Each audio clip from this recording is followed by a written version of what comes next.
then the corporation sometimes just tends to they keep the but then we should get them to come to such.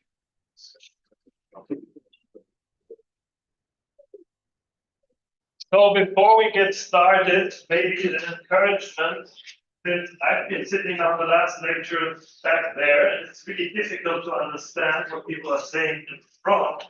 Maybe you dare to come a bit closer, and you don't need this screen, so maybe you can sit 5, 6 feet with one row. It would be beneficial for you. Do it now. Yeah, Come closer. It's too far away. We'll be talking about couple systems. Take a chair. Let me tell you, I can sit in.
Work. I hope you can understand me. If I'm talking too fast, I repeat what Thomas said. If I talk too fast or you miss something, please tell me. I can repeat again. I can try to speak more clearly. It's of no use if I keep on talking and you don't understand what I'm saying. Okay? So today will be the second part, and after lunch, the third part of my lecture. So we will spend a lot of time together. The first part, so the second part now will still be without quantum computing, and then in the afternoon we start with quantum computing. And on the way I structured this, so yesterday I told you about classical atomistic simulation. I will give a straightforward recap of what I've been talking about yesterday, so that we are all again on the same starting level. And then I will talk about dynamical mean field theory, which is a very complicated theory, but I try to give you the idea of what it's about and what are the basic concepts. And yesterday, when Andreas Buchleiter asked you, I learned that you are really from very different fields. So I guess for some of you, it's difficult, but you're not used to looking at problems in that way. But still, I try to show you the basic concepts that you understand why this topic is of interest at all and why it's of interest for quantum computing. So what we've been talking about yesterday was the possibility to calculate properties of materials from basic physics and through atomistic simulation. I showed you examples where we take the structure of a crystal, we can look at different atoms that we take out of the plethora of available elements, chemical elements. We think about having a useful or suitable model for interactions between these atoms, and then we can start calculating physical and chemical properties. We were saying that there's essentially two approaches. One based on classical physics, based on Newton mechanics. The other one based on quantum mechanics and Schrödinger's wave mechanics. So I found out that some of you are not familiar really with quantum mechanics. So at this point, the take-home message is it's a very interesting theoretical framework. It's needed to understand what happens on the atomic and electronic level. And it's worthwhile reading about it and learning about it. The good thing is that for the Schrödinger's, the quantum mechanics, there's no parameter entering it. So in principle, it's ab initio, you can start calculating without needing to do compromises. While on the classical physics level, you need some idea of how atoms interact. And then you need potential, you need information about the forces. And this typically is parameterized, either comparing with experiments or essentially comparing with DFT calculation. But even if you want to do classical physics for motion of atoms, at some point you or someone else must do the quantum mechanical calculation so that you get an idea of how the forces between the atoms are. The classical physics gives rise to the field of molecular dynamics, and the quantum mechanical area gives rise to functional theory. And that was what we were talking about yesterday. So density functional theory starts, first of all, with this electronic many-body Hamiltonian that describes the interaction of the energy of n electrons, which are at position small r, and n nuclei at positions capital R. So, short checkup, whether you remember. So what was the idea of this first term? Do you know what it is, someone? What it describes? Kinetic energy, right? First term was the kinetic energy. The second term is also very important. Remember what this is? Coulomb repulsion, right? And the third term, finally, nuclear electronic interaction. So in this term, it's a potential. And we said that this equates this. So this system, if you have this description of interactions between these many particles, it's impossible to solve. And the basic ingredient, or the clever ingredients of Kohn and Charm was to reduce this problem describing n electrons and n nuclei to a single particle equation of wave functions which only depend on 3 coordinates in space.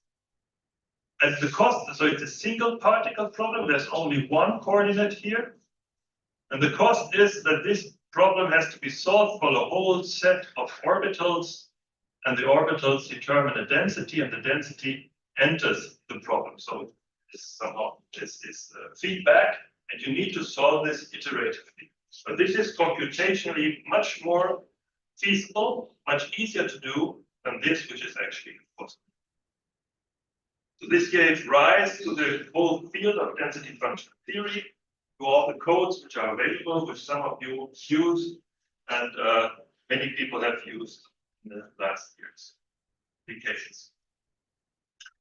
The drawback is that this function here, which enters here, the functional as function of the density, so it gives you a number as function of the density, that contains some contributions that we call exchange and correlation, which are not known and which must be approximated.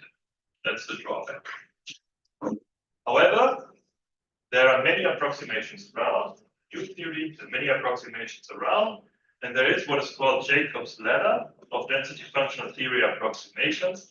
They also talked about those approximations a bit yesterday. Here's a summary again. And before I go through it, so Jacob's ladder, the idea was that Jacob thought about a ladder going between earth and heaven, where angels moved up and down. So here it's down here, it's back to earth, the basic, very basic things, and up here is heaven. So everything is wonderful. And so the first step here on this ladder is local density approximation. That's an approximation that this guy here contains information on the electron density at a position, and that's all. So it's a local description. Then there's the generalized gradient approximation, GTA, also very popular, especially for those working at the PVE from the names of the authors, the Jews, Ensenhoff. And this includes information about gradient of the density. So it's called a semi-local description. It's not only the information of the density at the point, but also the gradient goes in, how it changes locally. Then there's meter TGA, which includes also kinetic energy density. We didn't talk about that.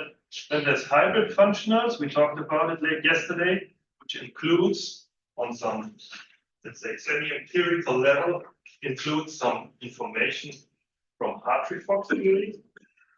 Hartree-Fock theory is this topic of some of the other lectures here. Hartree-Fock theory is wave function theory, essentially used for molecules, but Hartree-Fock theory contains good expression or exact expression for exchange. So for one of these contributions, and so the hybrid functions, they play around and mix those contributions and therefore get a better description. And then there's also more sophisticated stuff. So going up the ladder increases accuracy, it increases the possibility to describe your system, but it also heavily increases computational load. And then I showed you one approximation, the cell interaction correction approximation. There's another one, which we didn't talk about, is DFT plus U. They don't increase the computational load, but they are able to describe your correlation effects better, and so they increase the accuracy without increasing the computational load. So something very worthwhile to study. And so that's a picture of DFT. Now, today, okay, and then this was the third major, say, summary slide of yesterday, that we have this what's called electronic correlations, which is due to Coulomb repulsion between the electrons, and also due to the Pauli principle. So both lead to the effect that electrons tend to avoid each other. They do not just move around and see an average of the other electrons, but they see if another electron is approaching somehow. So it's like a type of particle picture, like if you imagine electrons as being a swarm of bees flying around, they don't bump into each other, they avoid each other. And that's the effect of correlation, that the motions are not independent, but they see each other.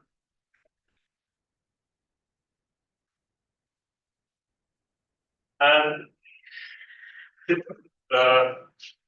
it's important to see each other when there's when you're close together. Then it's important to when you're in downtown, if there's many people there, then it's important to see where the others are. If you're alone on wide planes, doesn't matter. So it's crucial, these effects, especially when there are localized orbitals, so meaning that the electrons are confined in space, or several electrons are confined to the same space, then they often see each other. And this is the fact for partially filled D or F shells, so which means transition metals and rare earth elements. And always when these, for these electrons, when they play a role, the properties of materials. So if they are very close together and they do not contribute to your properties, forget about it, they avoid each other or not, you don't care. But if they are contributing to, for example, to binding with this, what the chemists call a hybridization between orbitals, and this is the case for 3D orbitals, they play a role. You cannot just ignore them. They play a major role in understanding the properties of materials and also the F4F electrons. So they are, on one hand, they are localized. On the other hand, they still have a finite probability of moving around. So they are exactly the guys that we have to look at, because they are partly a particle-like picture confined in a small space, and on the other hand, they move around in a wave-like picture. That's the correlations. And today, I will show you an alternative approach, how to model correlated electrons. And then once we have an understanding of what this is, we can combine the density functional theory approach, which I've summarized now, and this new approach. So I start again with the electronic many-body Hamiltonian, it's the same one as 2 slides before. Now look, what can we do if we want to capture the essential physics in a simple model? So again, this is very complicated, many coordinates. We don't really know how to treat this. Let's try to make to get out the basic ingredients. We start, okay, let's do it on a lattice. We want to describe materials, which are crystal structures. So let's start with the lattice. It's a lattice model. So I draw a lattice here. It's a cubic lattice. It's a cubic lattice, square lattice, and 2D. Doesn't matter. Yeah. So I will also just show you now pictures in 2 dimensions. Of course, we always have to extend to 3 dimensions. So we start with the lattice. And then the first thing is there's a potential energy. What is the major consequence of having this potential energy of the electrons in the field of the nucleus? What does that cause the electrons for this lattice?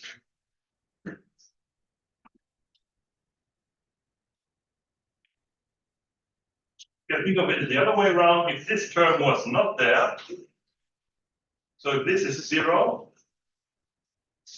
then there would not be any lattice. And the only information on the lattice where the atoms are is here. So without that, it would just be an electron gas. So the capital R is the position of the atom. So what is the potential energy giving rise to?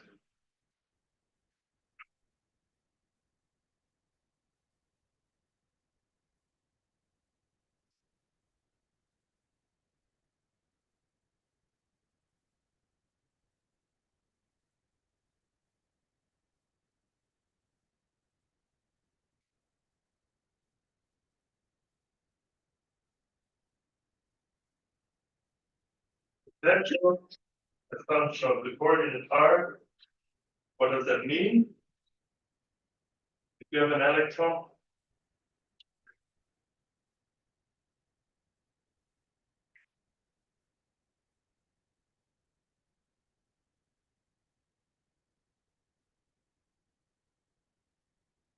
what are electrons doing in an atom? They're just passing by.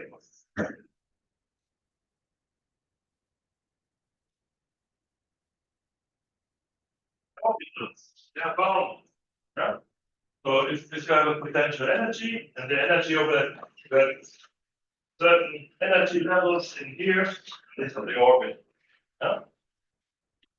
So this term, if I want to capture this term, potential energy, you can write it to orbitals. So I can say, okay, let's make a simple model. I say there's an orbital, it has an energy epsilon d. D will be concept called later on D, or you can call it everything. Has an energy epsilon, and the electrons are bound in these orbitals, which are close to the nucleus. And we said before, orbitals that are of interest now are d orbitals, which are somehow close to the nucleus.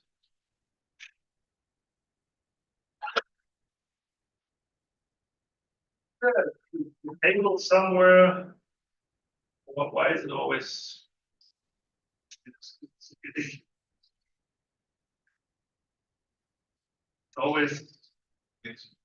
I don't know, with some bad contact somewhere.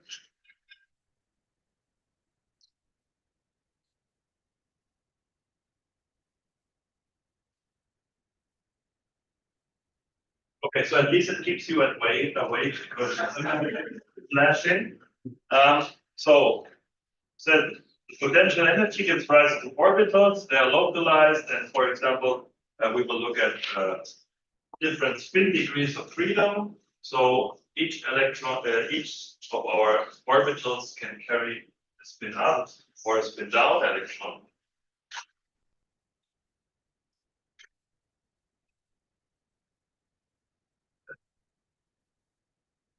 So the next thing is the kinetic energy. When electrons have kinetic energy, what does that give rise to?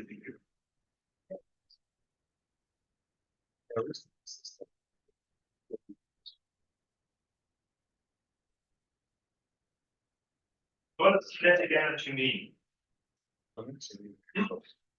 Our movement.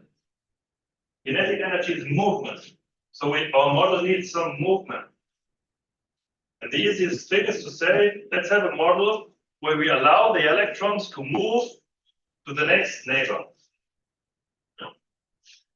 So the kinetic energy allows in our model the electrons to jump between neighboring lattice sites. And we give that, say this has a probability T. Our T for kinetic energy is often use the letter T. I don't know why. You know? Yes, can I say why? It comes from the French, and it used to be d'Alembert called it travail, which means work. And Okay, the French. Good. work is some kind of energy, whether it's kinetic energy. Okay, so we call it T, and you will typically find in literature it's called hopping amplitude. So, but the hopping means kinetic movement between the atoms. And then there's the third term, which is the Coulomb repulsion. What does that do?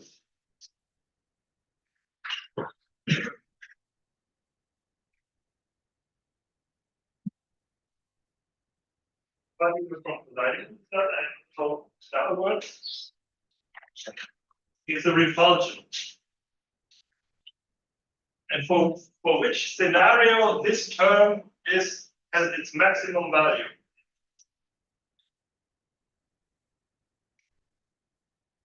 For which two electrons this term is really important?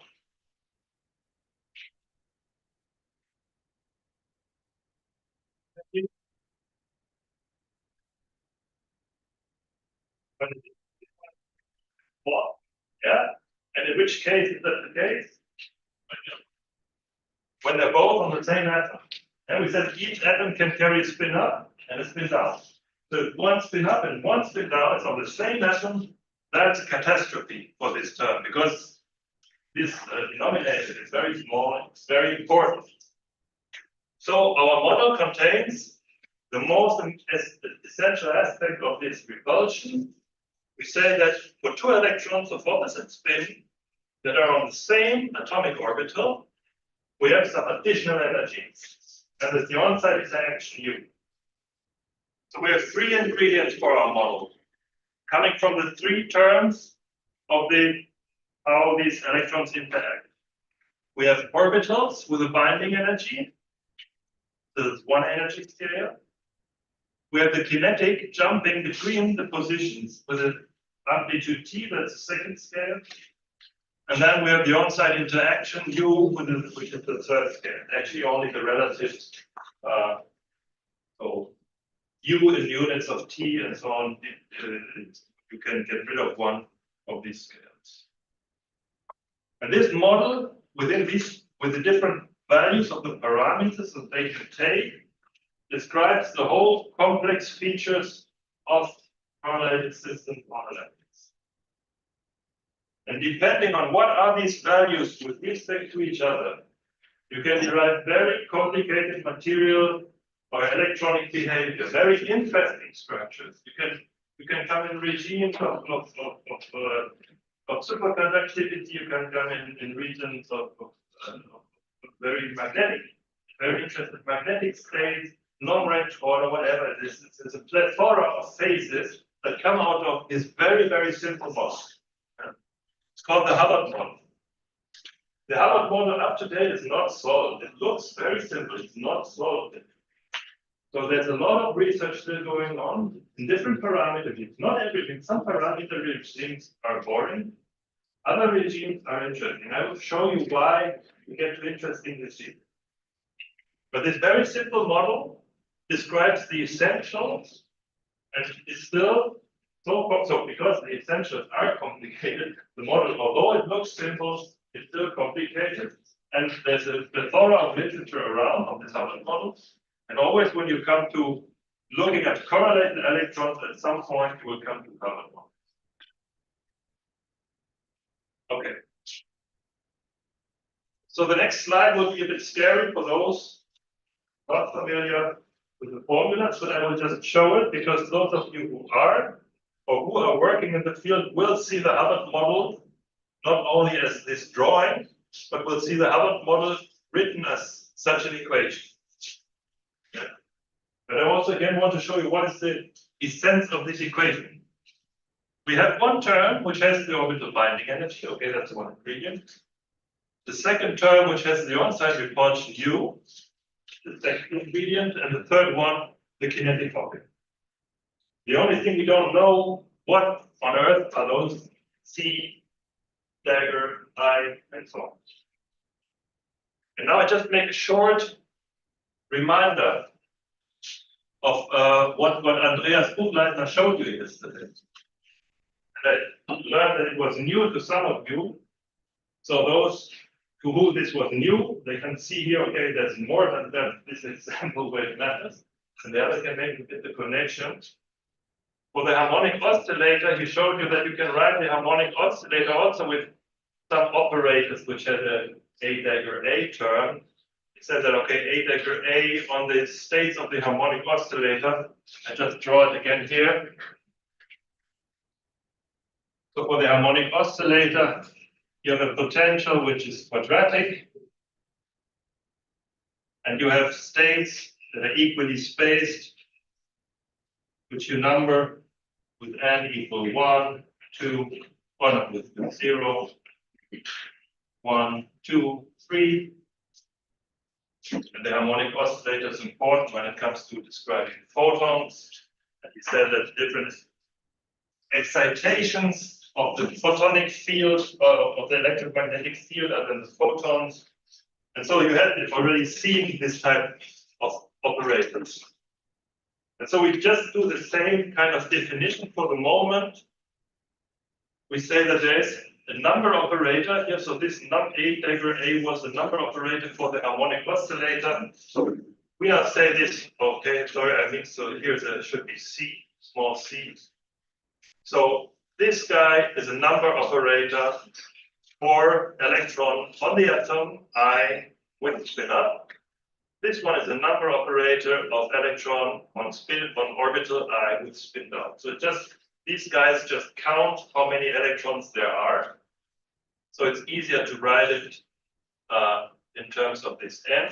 So the first term is looking at n, and n can be 0 or 1. So the electron can be there or not. And so this discrete electron is either in the orbital, occupied, or it's empty. So the first term is this epsilon d, counting the number of electrons in spin up and spin down. And the second term, u here, is if there's an electron in spin up and it is in spin down, so both of these n's are 1, then you contribute to this image. And then there's a third term, so this is something Andreas did not show you, that you can look at these guys, it's like a transition. So the kinetic hopping from one orbital to another, and he was giving the name creation and annihilation operators. So if you read this from coming from the right, you remove an electron on side I and put it on side J. So if you think about that, these guys describe adding or removing of electrons, then the product means removing an electron of side I, putting it in J, so actually it's transferred from I to J. Okay. This looks, if you're not familiar, first complicated, and why you do it like this, because there's a huge mathematical and theoretical framework around this on how to solve the problem when it's formulated in such a way. So it's a very useful description, and I just want to put it because in textbooks we'll see the Hubbard model written like this, but people use different letters, C, A, etc. But it's always this structure. So are there questions up to now on the Hubbard model and the different terms?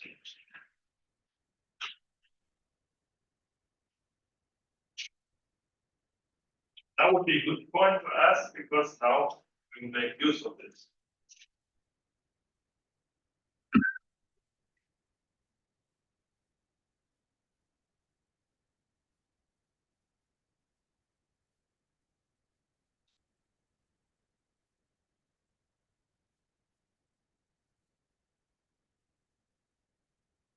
So in the Hubbard model as such, you can just take a value, typically of the U, that not so much the absolute value of T, yeah, but you say, okay, I write all energies in units of T. So T is my energy unit, and then the important parameter is U over T. So the strength of the interaction, the on-site interaction, with respect to the kinetics. When this is small, means that there's a lot of motion, and the repulsion is not so important. This is big, means that there's strong repulsion, and you go towards an insulator, because this is much stronger. It will keep everything apart. There's no chance of moving. There will be one electron with a spin on each side. There's no possibility to move. Yeah. So this is the major control parameter of interaction. If you come from density functional theory, you can project your solution onto such a model. And there's a way of how to calculate the T and the U for every orbit.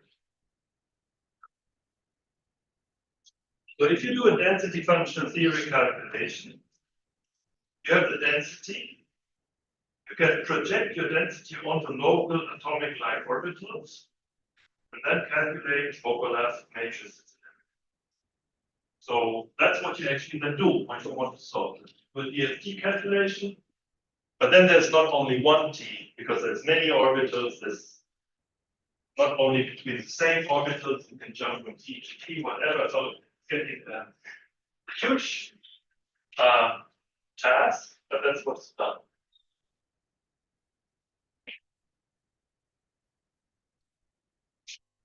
What questions?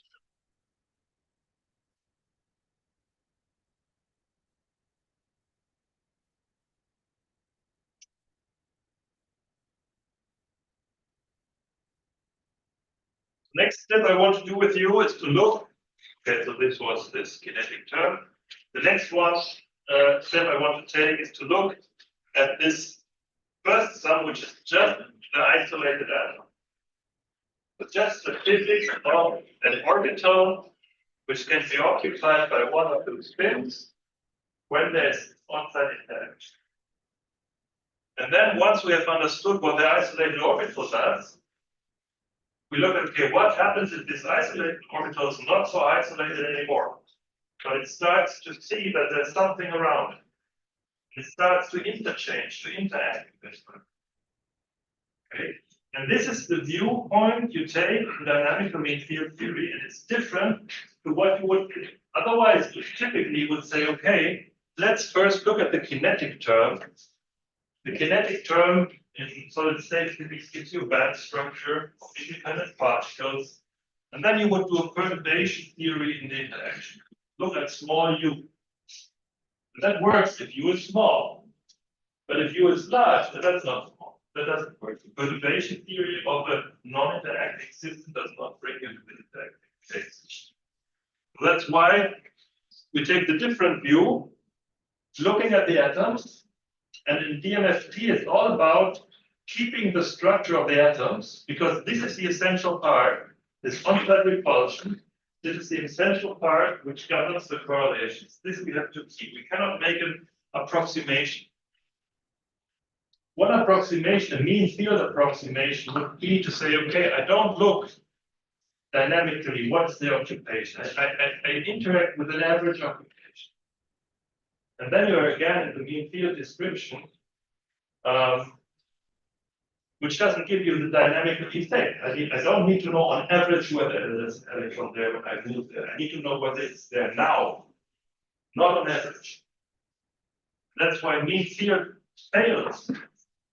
And if I move as an electron on this lattice, and I have the average occupation, that's not the correct description. I have to be discrete. I want to know if there's an electron now, then I can't go. If that moves on, I can go. So look at this simple model of an isolated atom. So I put again, so we consider just one single orbital having two electrons up and down. And I repeat the Hamiltonian from the previous slide, now written again in this occupation numbers. So it's the on-site interaction when this is one and this guy is one, then this term contributes. If one of them is zero, it does not. And the on-site orbital energy, which just counts whether there's an electron or not. So if there would be no U, then we would have an energy level which can be occupied at its energy epsilon d. But now it's a bit more complicated. This will give rise, so this level splits up into what is called a multiplet of states. So what can happen? Let's look at the possibilities what can happen.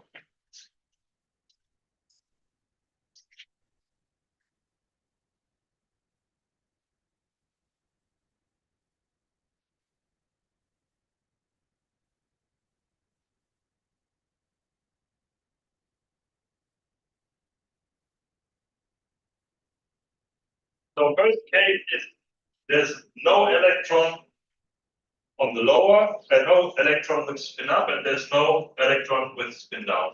Right? Then the total energy is zero, because this is zero, this is zero, this is zero, this is zero, everything is zero. Second possibility is there's one spin up and no spin down. This one is 1, this one is 0, so this cancels. This one is 1, this one is 0, so it's left with epsilon d. That's unstable. Same is true in the other way. And then there's the last case where both are 1. Then I have 1, 1, 1, 1, so it's 2 epsilon d plus 2. And this is no longer an infinite. So often you see these energy levels looking at independent particles, where you can say you can move up or down, but it's not a multi-particle configuration that you have. Okay. When we have this multiplet of states, this will be true for every d orbital in the end. So this is just a simple model, but this in effect describes then what happens for one d orbital and the other four exactly like this. So I have a level crossing. So if I change epsilon d, so far this is just a number we don't know. If you erase the potential, so we don't know what this value is. It can be positive or negative. So if I look at this, I have a level crossing. If epsilon d becomes negative, then this guy moves down. And there's another level crossing when epsilon d is minus u, then this guy. So there's two level crossings depending on the value of epsilon d, and we look at that in a moment. And the energy difference, next thing we can look at energy difference between having no electron and having one electron is exactly epsilon d. And the energy difference between having one electron and two electrons is epsilon d plus b. So these are important values. So the basic question is, what is the ground state of this atom now? Now we're looking, in the end, we want to calculate ground state physics. First of all, so we need to know what is the ground state of this atom. And as you might imagine, it will depend on what is the value of epsilon d. So we can plot the ground state. So this is the number of electrons, the expectation value of the sum of electrons. Because one thing you notice, these are degenerate, they have the same energy, so it's two states which are degenerate, spin up and spin down, having the same energy. So what is the ground state of this system? And we already know that there are two level crossings So I put those two level crossings at 0 and at minus u. So who can tell me, it's an easy question, but still, who can tell me what happens when epsilon d is positive? What is the ground state?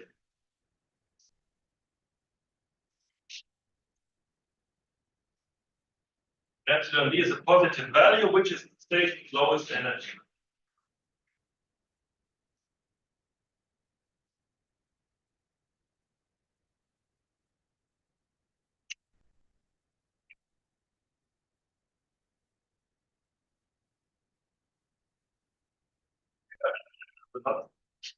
Continue before you know, because that's not difficult.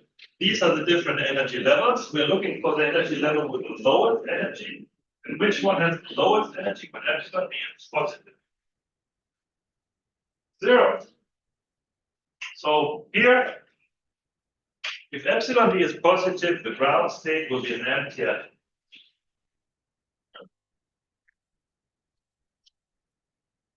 What happens between 0 and minus u?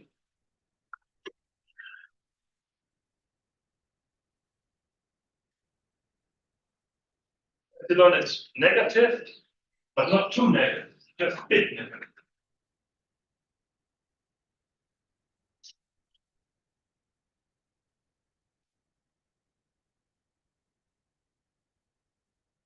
That not so much can happen. I mean, you have 3 possibilities.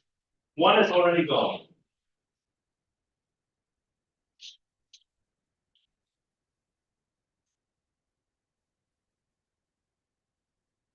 Epsilon here is positive. Epsilon d becomes smaller, smaller, smaller, gets 0, and becomes negative. So which is the ground state? How much electrons are in the ground state?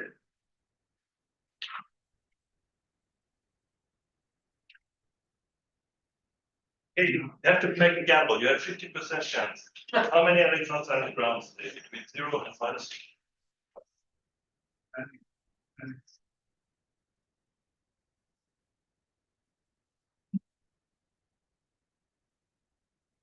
So in which state, which level do you, the ground state, does it have 0 electrons, 1 or 2, when epsilon is negative? 1. Yeah. So it's that case, epsilon d is negative, it moves down here in the energy scale. Yeah, so in this range, you will have a state where you can either have spin up or spin down, but it's a degenerate state. Always when physics are degenerate, when you have degenerate levels, things become interesting because you can start to do perturbations and you lift the degeneracy and give rise to new phenomena. So degeneracy is always interesting. And then we're left with a case where epsilon d is very negative. What is left? 2. Yeah? Because here we have 2 epsilon d, and then epsilon d becomes negative, and this at some point is larger than the u and goes down. So finally we have W occupied. So depending on the value of epsilon d, we have these different states here. Mouse.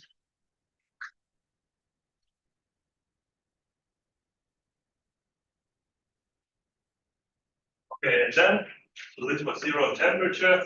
When there's finite temperature, you don't have this staircase, you will have a rounded staircase. For finite temperature, of course, things become interesting because you then have average occupation, which are not integer, because temperature will induce transitions. And I said that in that regime, where degeneracy between spin up and spin down, which are magnetic moments, spin up and spin down, is called local moment regime. That's interesting. And also, when you are here at the border, where we have mixing of these 2 states, they somehow, this is a very theoretical sharp line. So there's always this transition region. Also, these transition regions become very interesting because there you get a regime where 3 of those states play a role. This is called the mixed valence regime. Why mixed valence? Because here mixed valence between 1 and 0, and here between 2 and 1. And the orbital traditional atoms, they have in certain configurations there within this mixed layers. They can take different values of their valence electrons. And so those are the interesting regimes where interesting physics happen. Those are the regimes that are difficult to model. And then there's the last important point. This is right here in the middle. That is what is called half filling. So for that value, epsilon d is minus u half. So if you put that there, then this would be minus u half, and this would be plus u half. Okay? You put that value in here.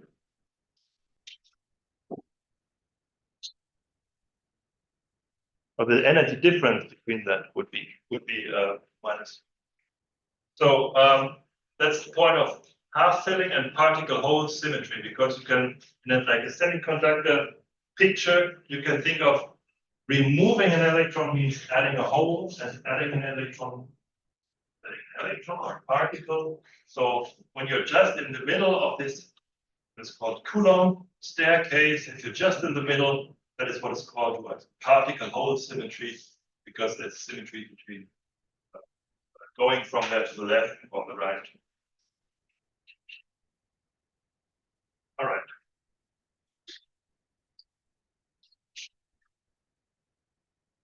Questions to this atom?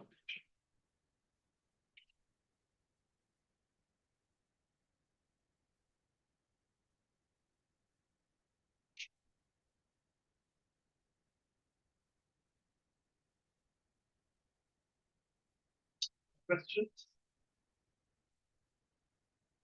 Well, now is the chance. And everyone else will be happy that you asked the question, because they also think about these things.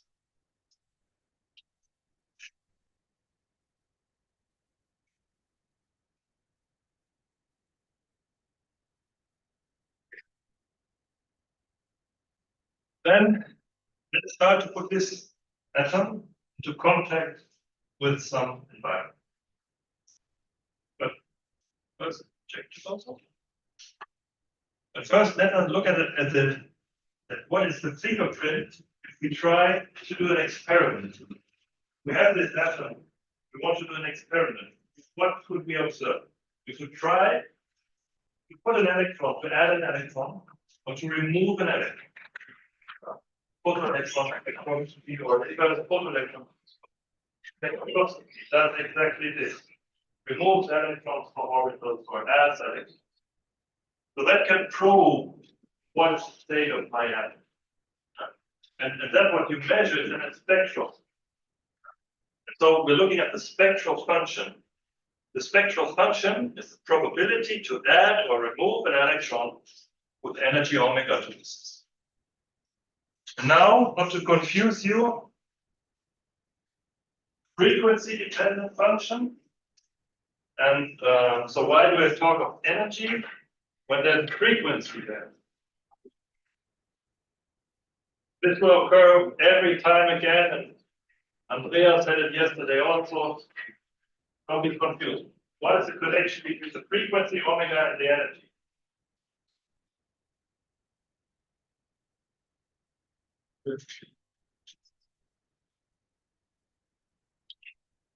That we can believe copies. I can't believe louder. What is the connection between the frequency omega and the energy?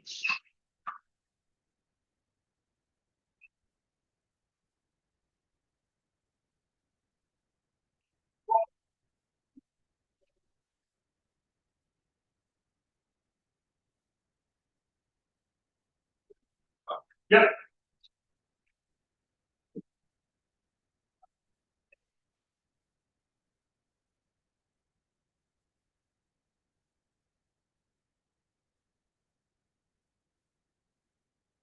Okay.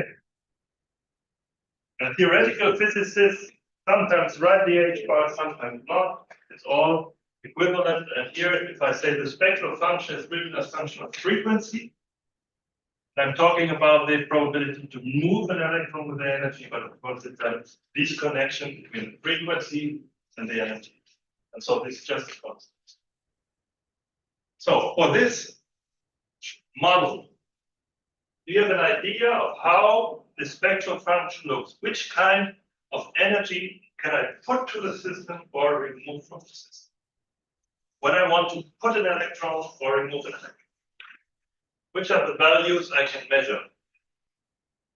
If I do photoelectron spectroscopy of this atom, this describes me the probability to add or remove an electron. You need to look at the level spectrum. What's there? You have to be quick because it's here again. But from this picture, you can read off what are the values.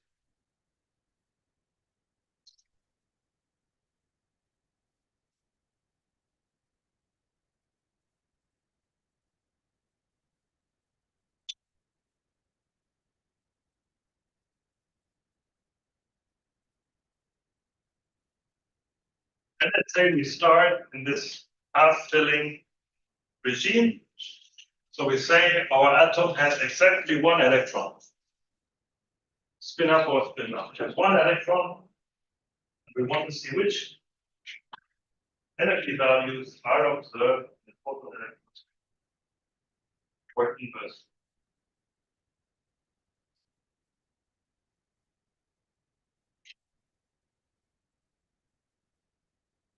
But the energy to remove an atom, an electron.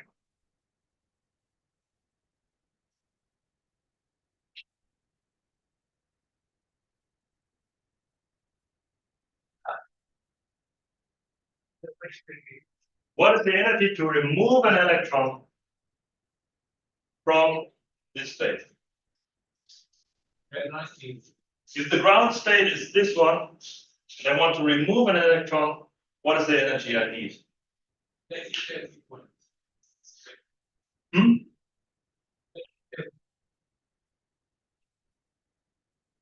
Here.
So the spectral function will have two peaks.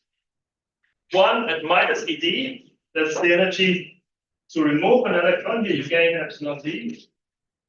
And to put an electron, that's going up here. Okay?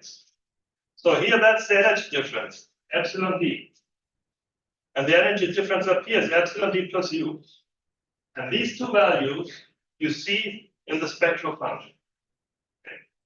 And now that is what is meant by half filling or this symmetry. Where's the pen? I said before, if now epsilon, the condition for half filling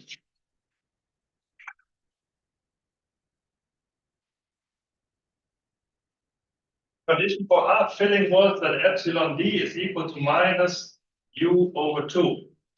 Yeah. Yeah.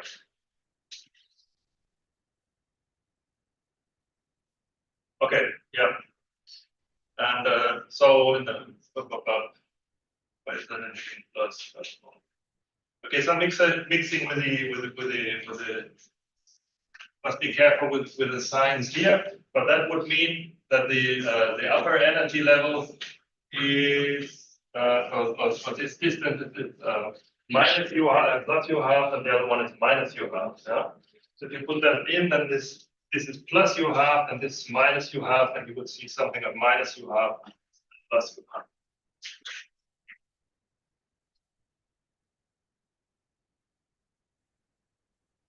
You know what happens if we put this atom? If we put this atom into contact with its environment, let's say there's a lot of electrons around. They are free electrons, maybe. They come from s orbitals, from p orbitals. They're metallic. So it's a whole sea, it's a band of electron states filled up to the Fermi energy. We say we have half filling, the Fermi energy is exactly here, that state. And now we have the possibility that somehow these electrons of this isolated atom are not so isolated anymore. They can start to jump into its environment and come back. So what will happen with this spectral function? As soon as we make a small coupling, we just make a small coupling. So very rarely, but sometimes, the electron can move and come back. What will happen with this function? Any idea? Makes a difference.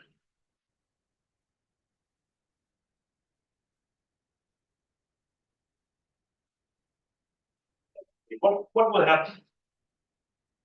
What can happen?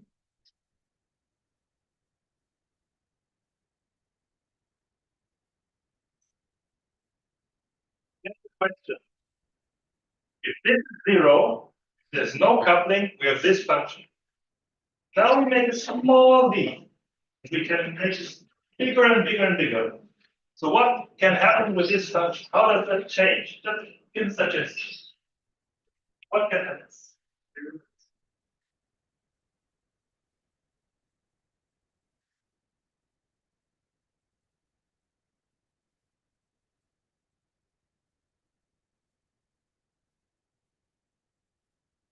Here I see already some very interesting hand movements that are giving the correct picture, but all of it have it like here. Just be creative. What can happen? If I have very thin, how change what can happen? Very thin freeze. Look at what option.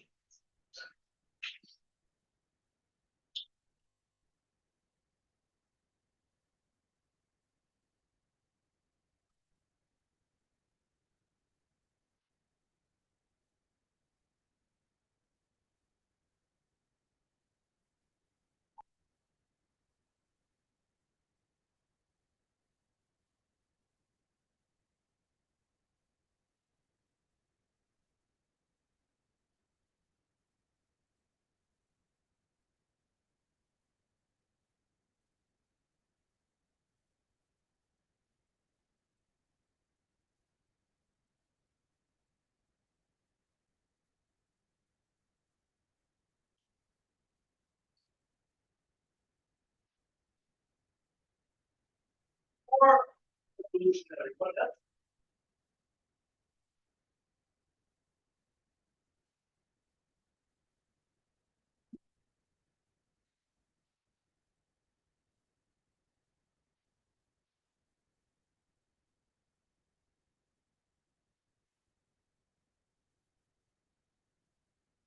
So after this, two very thin lines, because they are two very discrete transitions. Now when you put coupling, one thing is the peaks can get broader. Peaks can move. The peaks can change their amplitude. And there can be additional features. And that all depends on how this couples to this. Okay? And that's the essential of what is happening when all these electrons talk to another. Okay? So first thing, if we couple Wiki to a non-interacting system, some few levels here, we get this broadening. It's completely correct. It can have a shift. Yeah? If you have some specific conditions, there's no shift. So I didn't draw the shift. But in principle, it broadens a shift. And in this model, now I have this half filling condition here, so it's the same as but it's a specific epsilon d. And so the two peaks are always separated by U. In that half-filling case. And the broadening of the peaks means that the states get a finite lifetime. There's always a connection between energy and lifetime. In an energy space, it's a delta peak, it's a thin line, means almost infinite lifetime. If the atom is not coupled to anything, it will not change. There's no energy to change. It will just stay there forever. It's an infinite lifetime. But if it couples to something, and there's a probability to go away, but sometimes it will go away. And then the lifetime is over on the atom. Now we're looking at the atom. So that means it gets broader. You get a probability to find neighboring energy values because it's just about to escape. And the third thing is now putting everything together. If you couple this to an interacting system, and there's other electrons that have correlation that interact, then this gets what you said, there's a shift in the peak height. There's another interesting thing coming up at the center, which is called the quasi-particle peak. It's at the Fermi energy. It corresponds to particles coming from the outside and seeing what's going on in the inside of the atoms. Yeah. It's called quasi-particle peak. And there's a spectral wave transfer. These are essential features of this many-body collective effects. Because they all see each other. And within measuring this spectral function, you probe what is going on the dynamics. And the goal of looking at correlated electron systems is always to calculate this spectral function.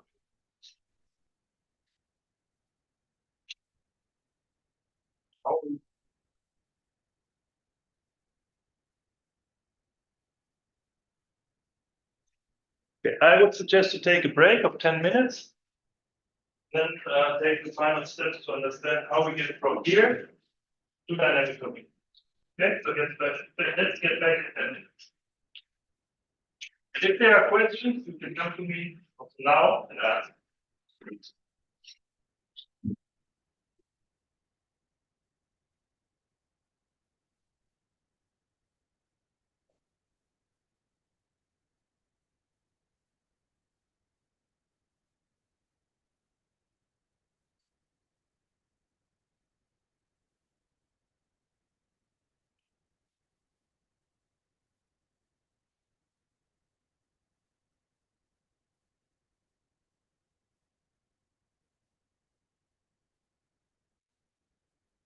What?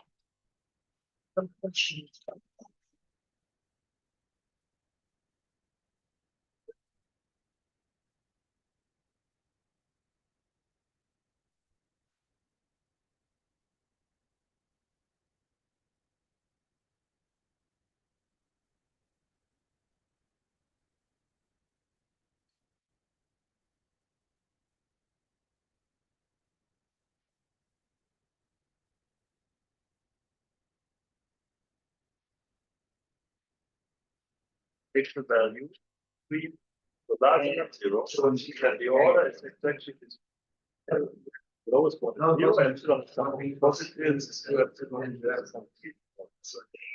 as a crowd, it's always the lowest one.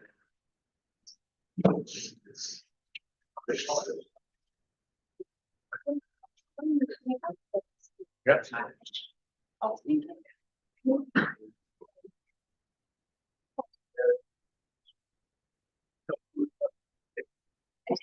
That's on the axis.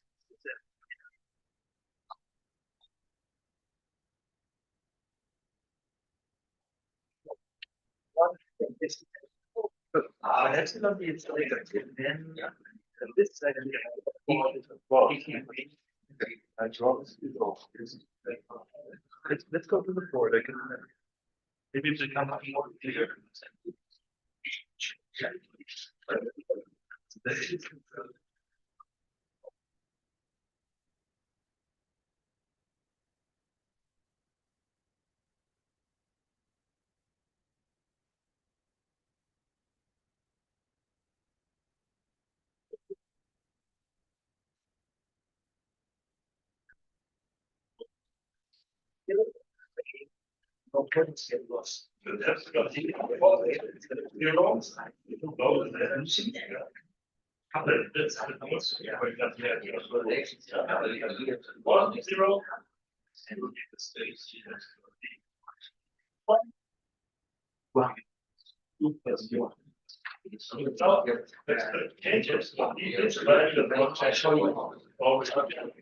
And it's technically. This value, the change is going to become negative. If the big one becomes negative, but it's on the slope of the. Yeah, the end of that, yeah. Let's go somewhere. What's actually. This. Because it's not good. Broken point here, but it's zero. Now this lower end. Stop.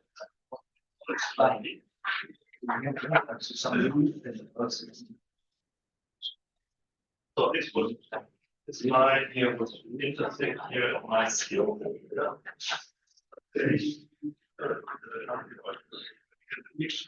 So that's what level crossing. Always look at the lowest energy level crossing. And the level crossing is this one, the lowest energy level. That's what.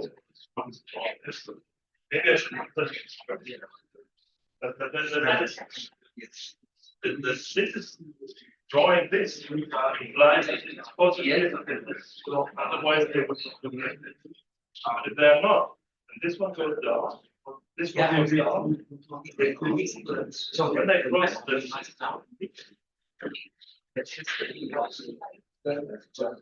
And on this machine, you just have this one is lower. And this machine and that one is lower. We go down fast.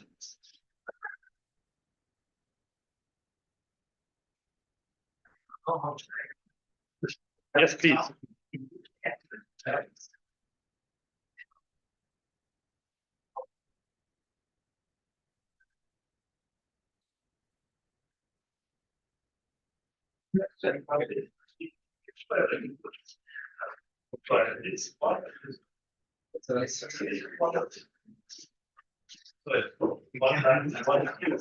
Ring engine 1 plus 1 with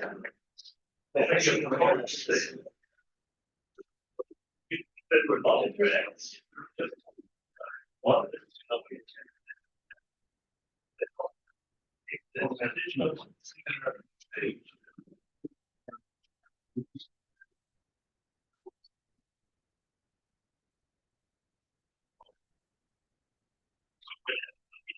Minus 2 and all. Take it out.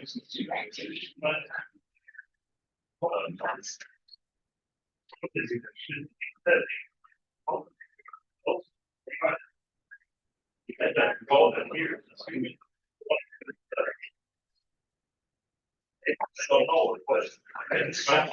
and if they want to read it, then go and again destroy that.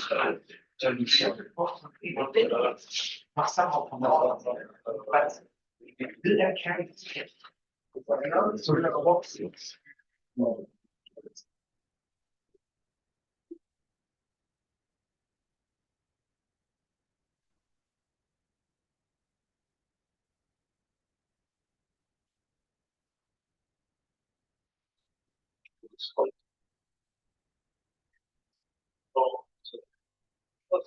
Always do. That's the next day.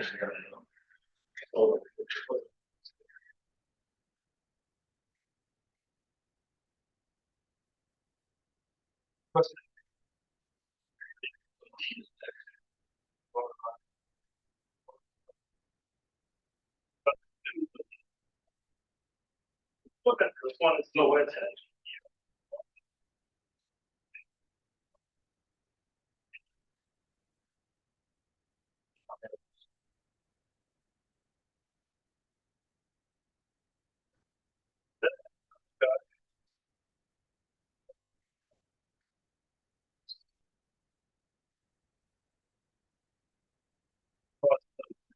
Website of the what's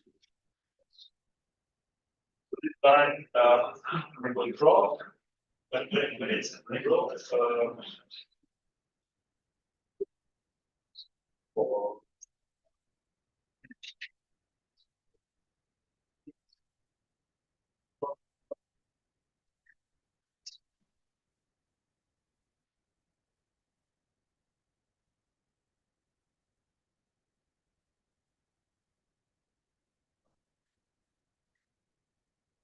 yes.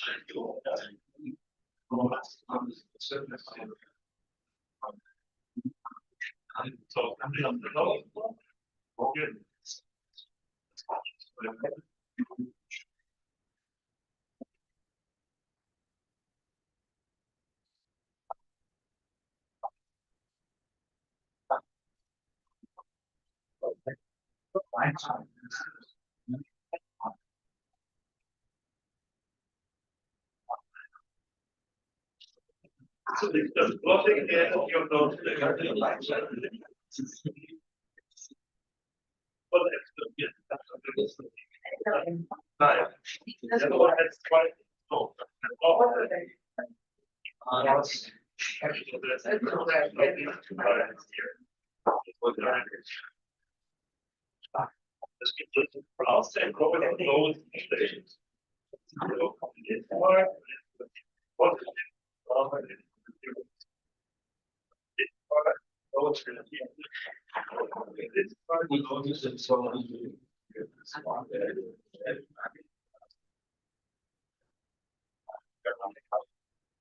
Well, yeah.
Right, otherwise we're missing.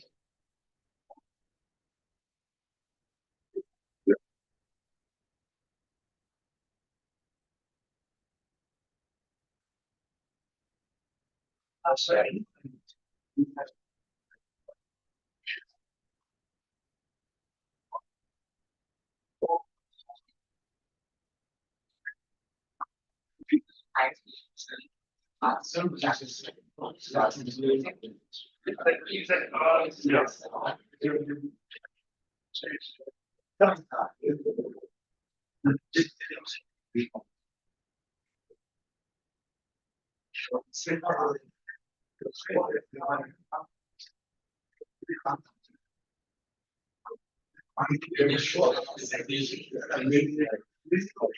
Yeah, this is.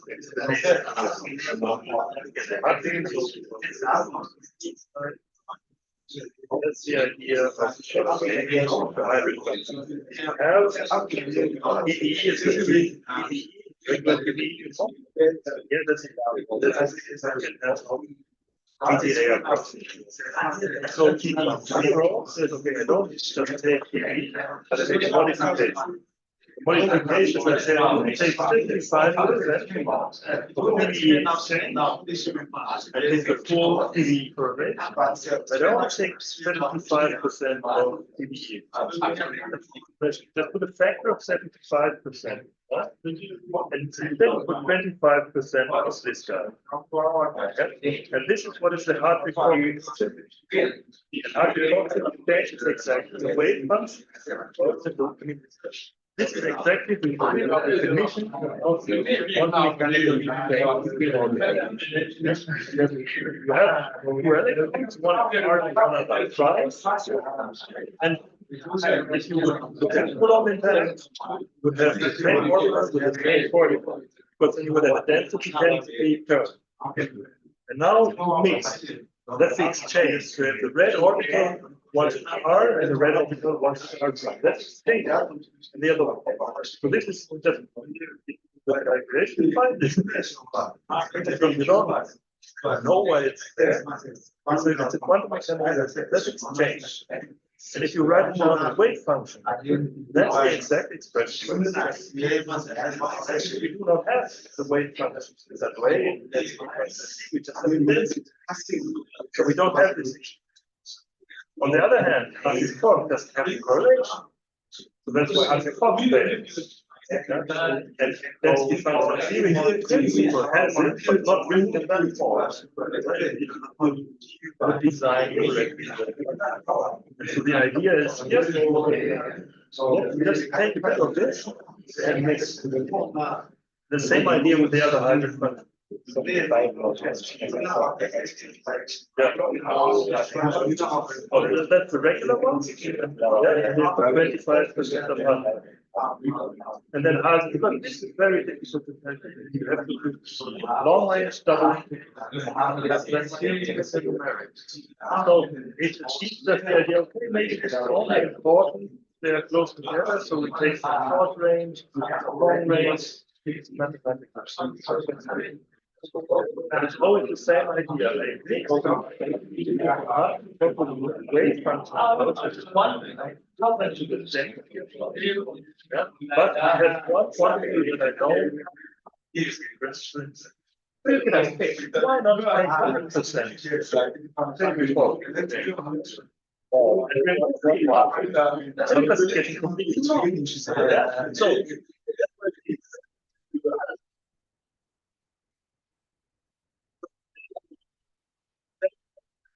told you that other people or whatever. And that's always work.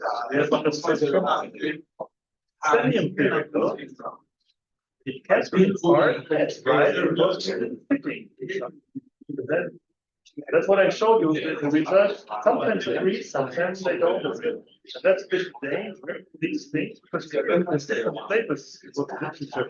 Every now and then somebody publishes a new one where they change this parameters, so they think this or that nature. But it's always the idea of mixing something up.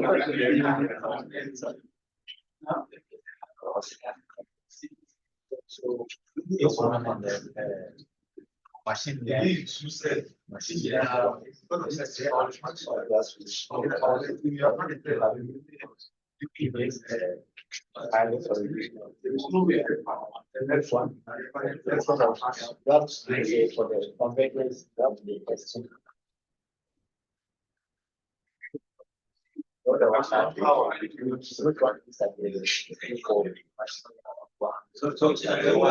learning will not describe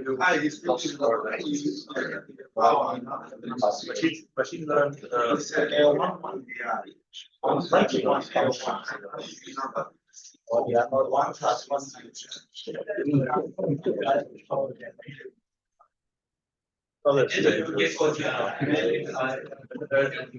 I mean, it depends, for this context, it depends. You don't need to do this series of you can do TFT plus U, now 6 plus U, there's a variety of methods that you approximate the Hubble model, which for everyday life works satisfactorily. So For our group, up to now, we never had an industry project where we needed to go beyond the local or central location. So it is also academic, but also it was too much time.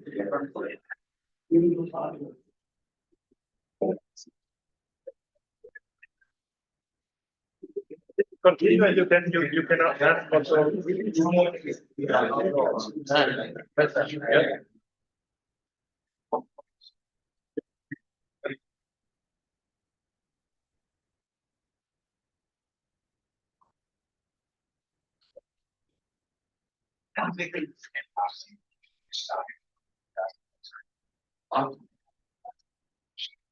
For my house, we have one. Which is what? No,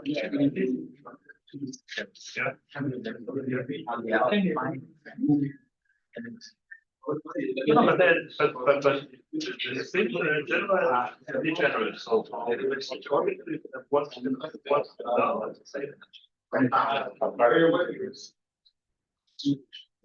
always fit up.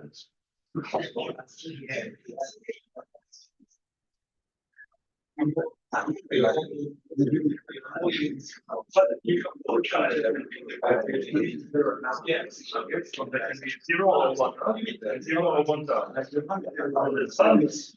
Let me put it like this.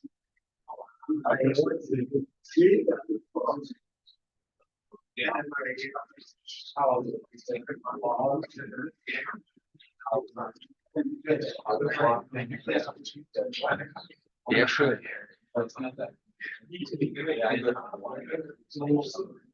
Ich wollte noch gerade sagen, also viel ist super.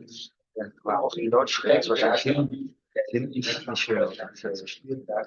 Aber da müssen die Leute da müssen wir halt einfach nach vorne kommen. Ich habe dann versucht, umzuschreiben. So, naja, nochmal.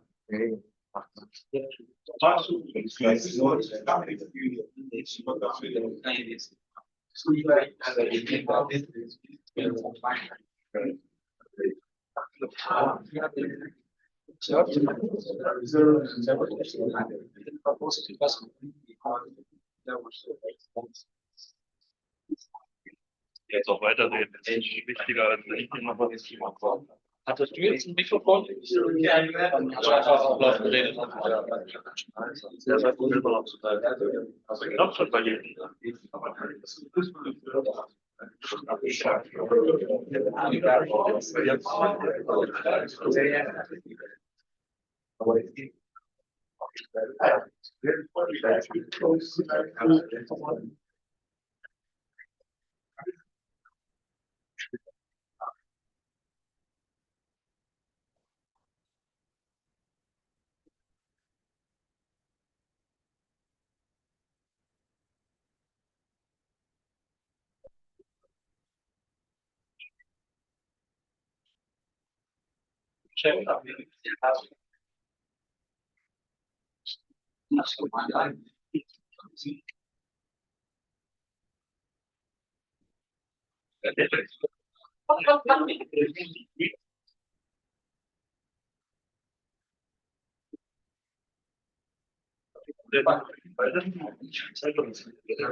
Continue. I'm really happy that many of you start discussing, start asking questions. I'm really happy about that. Now comes a bit difficult part. That's why I made a break before. I need to introduce two concepts which are difficult to introduce, which are difficult to understand, but at least you will have a glance of what this is, because that is finally what we want to calculate on the quantum. If you look at correlated electrons, you've seen that a single level, that's not our interest. So we do not do a single energy calculation. Getting a quantum computer to calculate a single energy of something doesn't help me. I want to have this function that describes me the interaction of my atoms with the environment, and finally gives rise to the electronic structure of my transition metal oxide electrode that I want to use for energy conversion in a battery or a fuel cell. I'm not interested in a ground state energy. Okay? So if people tell you quantum computing, they can calculate ground state energy, hooray, who wants a ground state energy? No one. It's the first step. But with the ground state energy, I cannot infer anything. I need how that changes, so for the interacting system, I need this quantity. For chemistry, I need activation energy, I need free energy landscapes. But it's much more than a ground state energy. So once we have a quantum computer to calculate a good ground state energy, that's fine, but it's the first step. So how can we calculate this spectral function? From the Haber function, or from DST, from DMST. And this needs to introduce the concept of Green's function. So please, hands up, who has heard of the Green's function? Okay. Some of you have. So can you give a simple name to what the Green's function is?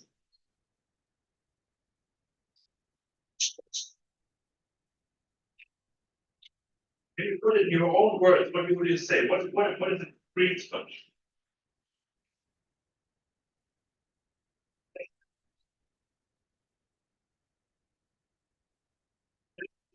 Power.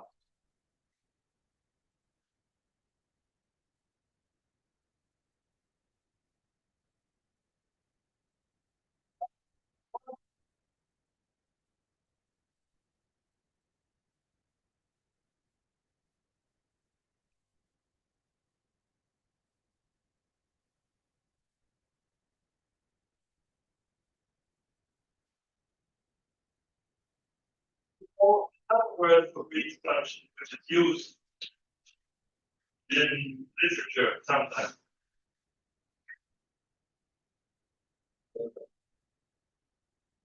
Sometimes the Green's function is a delta function. It's not. We'll show you an example where it is a delta function. That's already the form it has, but sometimes it's called propagator. You have heard that word? Propagator. Sometimes it's called inverse operator, inverse Hamilton.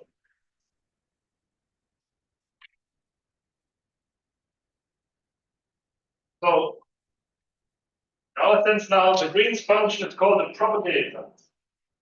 It tells you how something that you do with your system at a certain time will change the system at another time.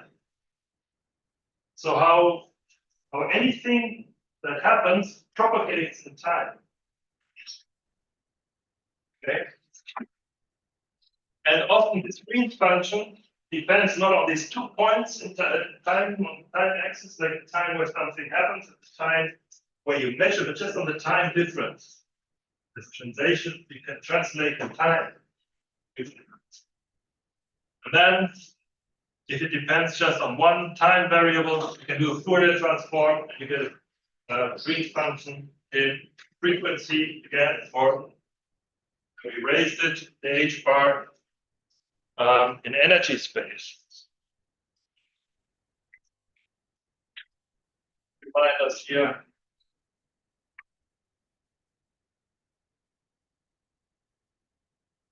Okay. And the important thing is that the knowledge of the Green's function is fully equivalent to solving your problem. If I want to know if I do something to my system at a certain time and a certain point in space, I want to know how does the system look like at a different point in space, different point in time. I need to solve the whole problem. So it's just a reformulation of your problem in a different mathematical phrase. If we're talking about the Green's function, we're talking about solving the problem.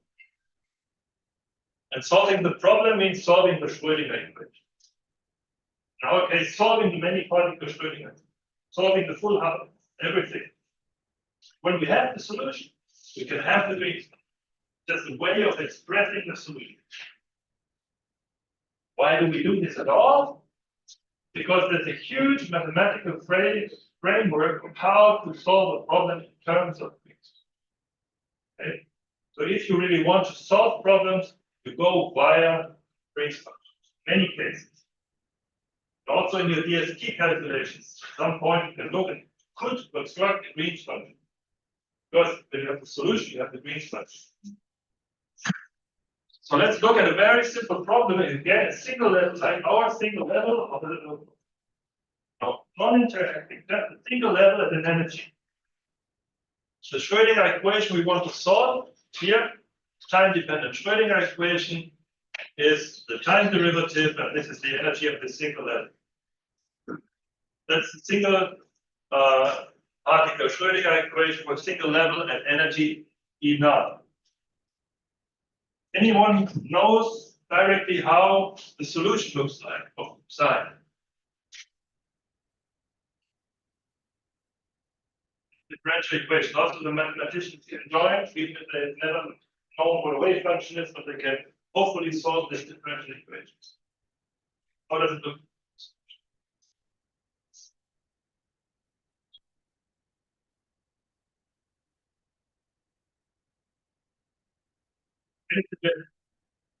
Oh.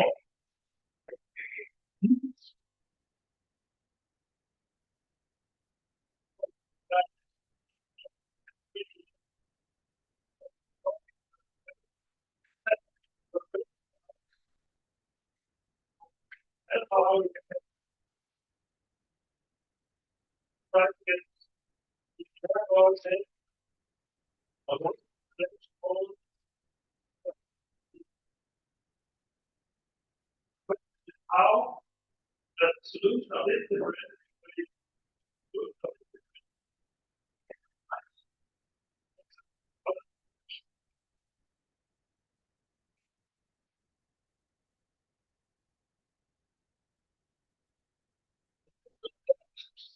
exponential to the I omega t. If you do the first derivative, you get an I omega, and probably I mixed up a minus sign here. Should be minus I omega t.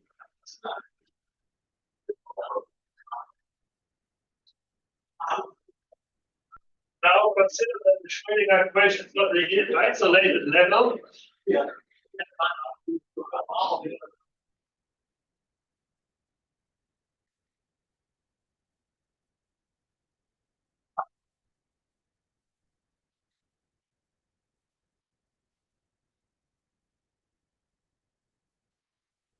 So now we couple again the environment to couple something. Now here I've written S on T.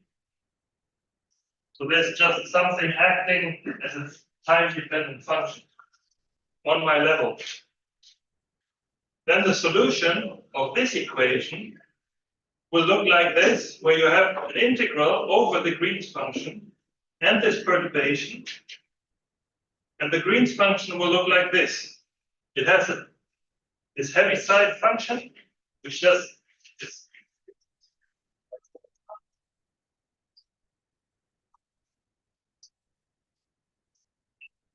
Okay, yeah. So this function here is 0 if the t is smaller than t prime. So if I look at negative times, and it's 1 if I look at positive times. That's just causality. And if I want to look what happens if I perturb the system here, and I look at this data point, I need to have a forward propagation in time. That's what's called the retarded Green function. And then you have this term, and you can, as an exercise, you like to look at the differential equation, you can use this and prove that this is a solution. Okay? And then if you do the Fourier transform of this, that is the next exercise. So if you plug in this function into this integral, so first thing is it only starts from 0 to infinity, and then you integrate over an oscillating function. So you have to do some mathematical tricks, which is called regularization. You find this function which has a pole here at the energy of that level. This should be epsilon E0 here, sorry for the mistake. And you put a small number, a small positive number. Okay? And so for the single level, you will find that the retarded Green's function is this oscillating function, but only in positive time. And the Fourier transform is a pole.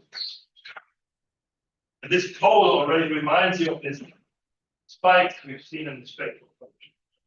And if now, if you have a mathematical plotting program and you plot, if you take the real or imaginary part of this function, you plot it, you will see that for eta going to 0, you converge to a very narrow peak. So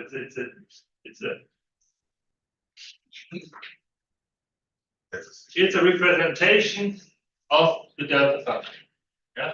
So look again at the spectrum, and now it just drops from heaven. Now the relation between the spectral functions you want to calculate and this Green's function object that we can get from the solution of our problem, if we know how, is a very simple relation.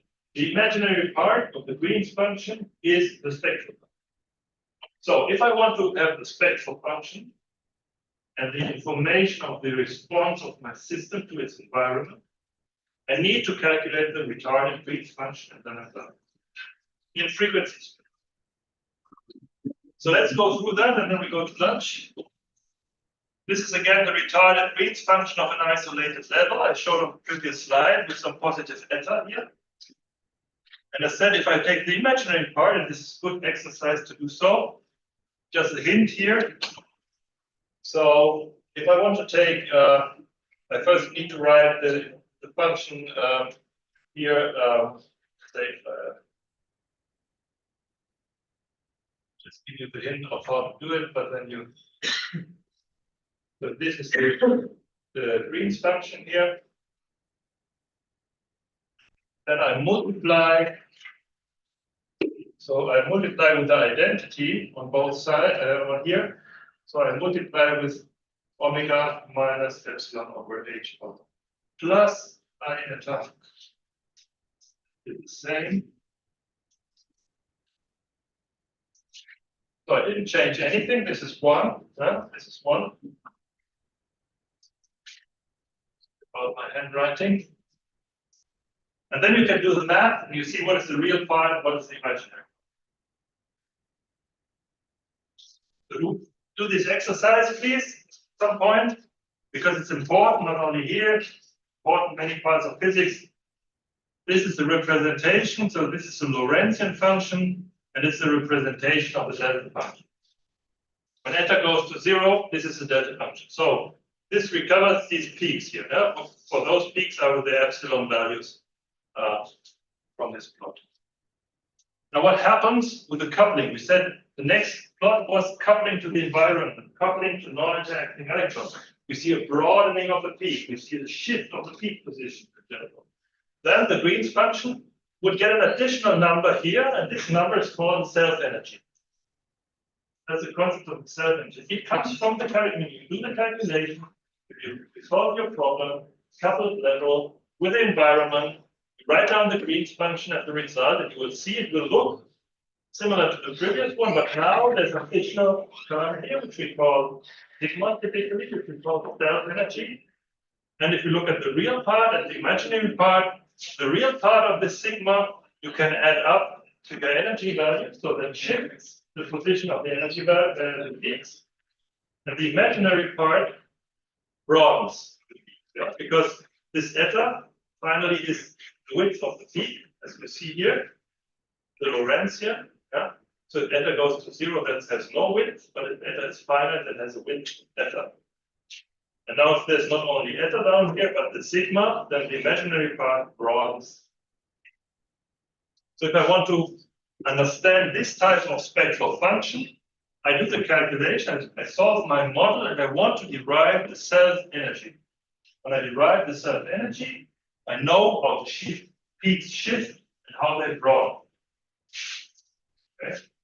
Now this third part is more complicated because there's no interacting electrons, and that would just mean that the self-energy itself becomes omega 10. It's not a single number, it's a function. And within this complicated function, that is giving rise to all these features. Okay, so as said, we are not calculating a single number. We want to solve the problem, the Hamiltonian of the many interacting electrons. We want to derive the Green's function, and from the Green's function, by taking the imaginary part, we come up with a spectral function. Okay.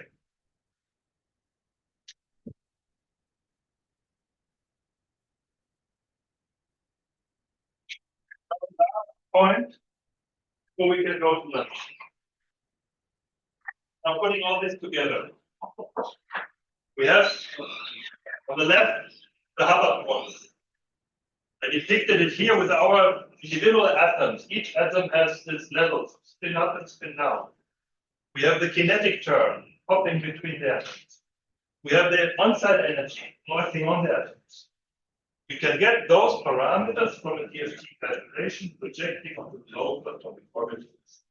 We can write our DFT problem in terms of a Hubbard model.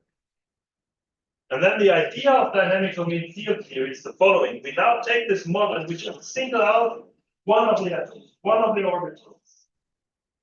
Okay? And the rest around it, we consider, okay, that's like, in my picture of the individual atoms, that is an environment.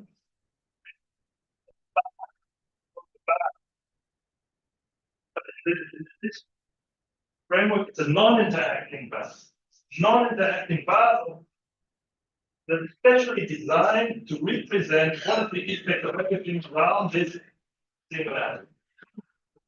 And then I've got a new model, yeah, which looks like what I've shown you. It's this individual level with its two states, and it's coupled now not to a continuum, not to a Fermi sea, but to another set of sparse states, which are some energy, some coupling that will change.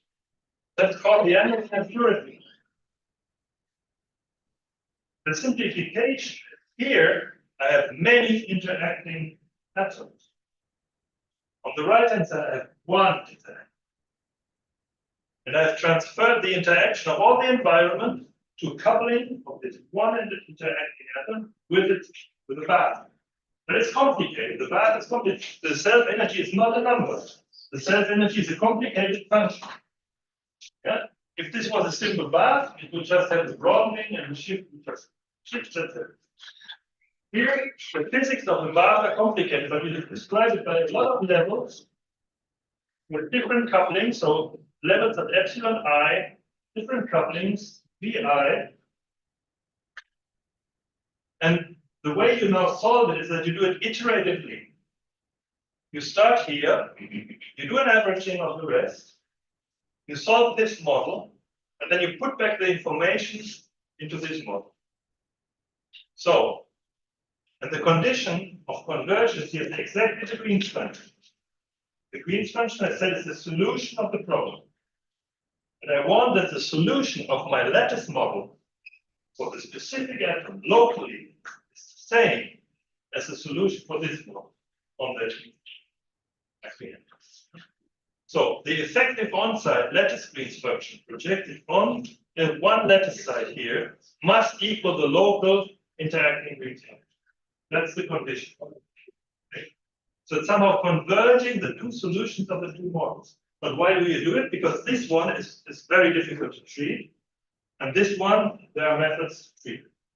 Of course, you do some approximations there. It's not the exact solutions.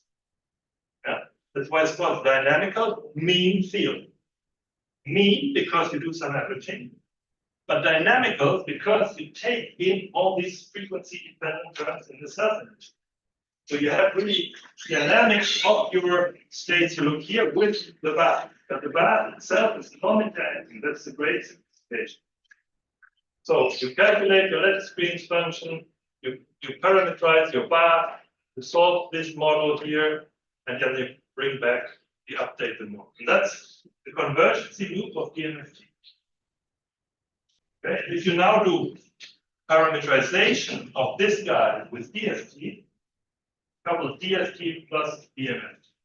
In the end, you converge to a solution for extract, for example, the spectral function, which you can extract the electronic structure for the fully correlated system. That's the idea of dynamic moving field theory. And I think I stop now. We can go for lunch. And I highly encourage any questions, please, let's discuss over lunch or afterwards.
Let them contribute. I think they are there for money. Well, yes, make sure that you find out, ask them if they don't Please use all those K22. Let it purify them. Yes, I am sorry about that.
When I come with it, then before you share it, so go back.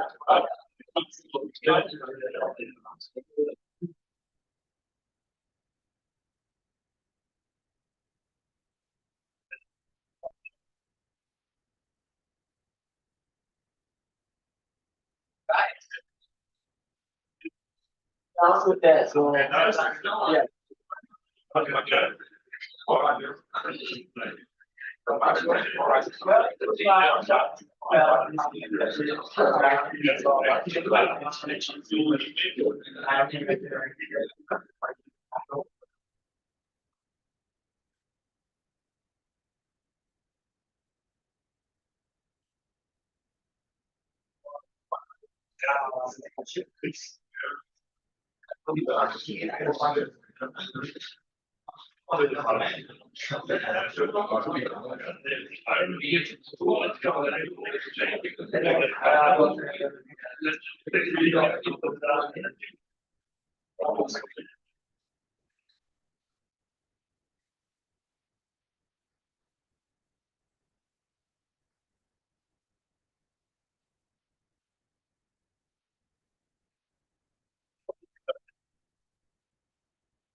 That's just like.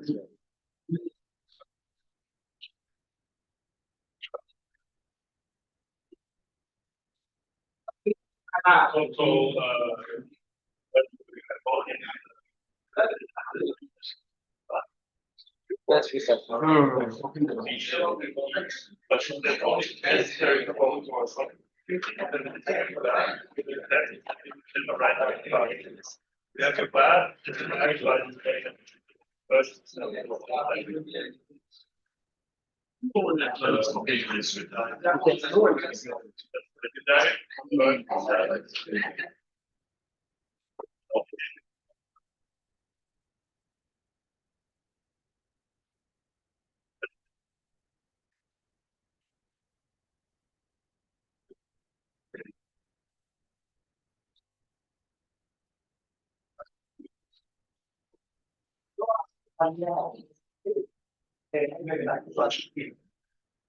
like. Oh, I think so. They did. I think they did. I think Francis and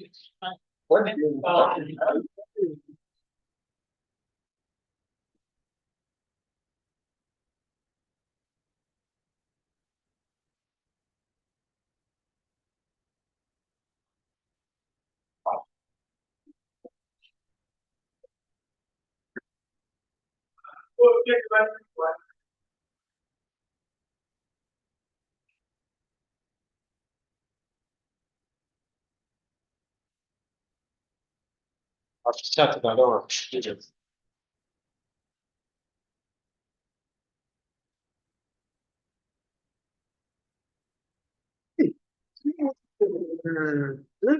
Yes, solitaire, but that's not the word. So. No, just solitaire at this stage.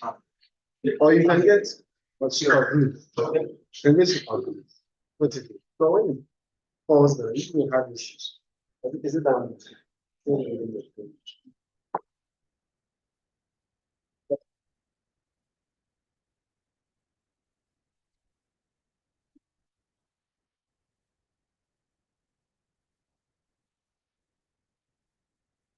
That's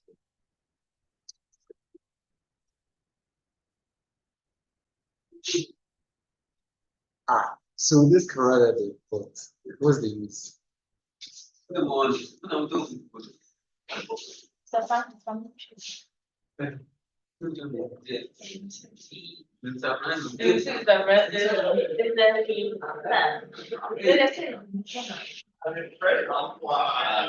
Adum. It's not gonna. Let me see. Let me. What do you see? What do you see? What do you see? I'm fighting you already. I don't think they should let it work out. What was it? No, Because of me What is it? fighting him on it. I've told the police to say you do something Where's the about mic? it. So please do something about it. Where's the mic? Everything that you got. Mr. So, people try and take me in this. So I can do this chemistry like us. I'm going, I'm coming there. I'm coming to your place. I'll say try. And the only one out there, cover.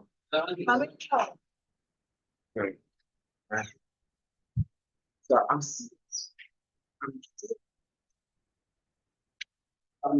Like you supposed to. I also it, but then is it okay?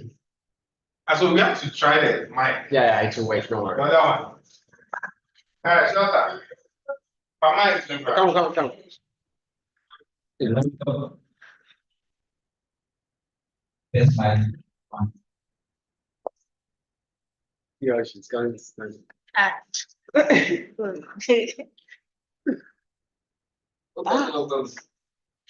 She said she wants to come inside.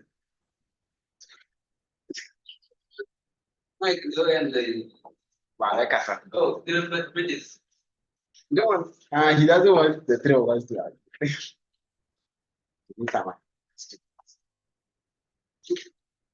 Very nice. So I mean, we are not. Mr. Sam, you it's our dancers. You need to be. So. Have you done it? So, Yeah, you know that you are. I said, no, we have to. If I've come to work on the sound, so you have to pay. How much are you charging? Yes. But what, how much? When I go into the like that, the standard fee. I don't have anything. It's just like when kids, right? Need a solution. I'm urgent, I'm needed. At that point, I'm the Then you understand that we know that you understand. At this point, it's crucial. And there's people being interested, right? So they are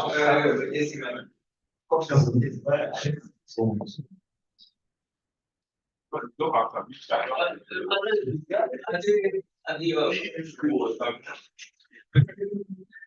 because this thing is not right.